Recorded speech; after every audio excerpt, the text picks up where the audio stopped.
તો hello friends અને good evening. અને અત્યારે બહાર એટલો મસ્ત વરસાદ આવે છે કલાકથી, તો યાદ આવી ગયું કે ચણા લોટ ને ઘી બધું પડ્યું છે તો આપણે મોહનથાળ બનાવી નાખીએ.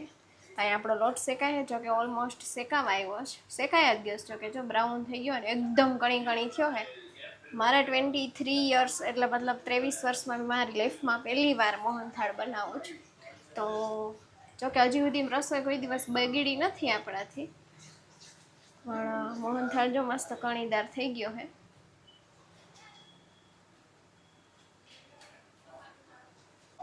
તો આપણો લોટ એકદમ શેકાઈ ગયો છે.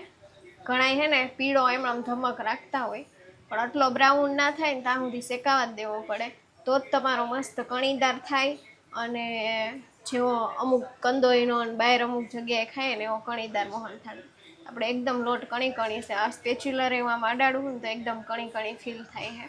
ઉપર ઘી તરે છે, આ સેટ ઠરી જાય ત્યાં સુધીમાં આપણી ચાસણી આવી ગઈ છે. ચાસણી મૂકી દીધી હતી મેં, 1 તારની કે 1.5 તારની લેવાની ચાસણી. ચલો આપણે ચાસણી થઈ જાય એટલે એડ કરી દઈએ આમાં.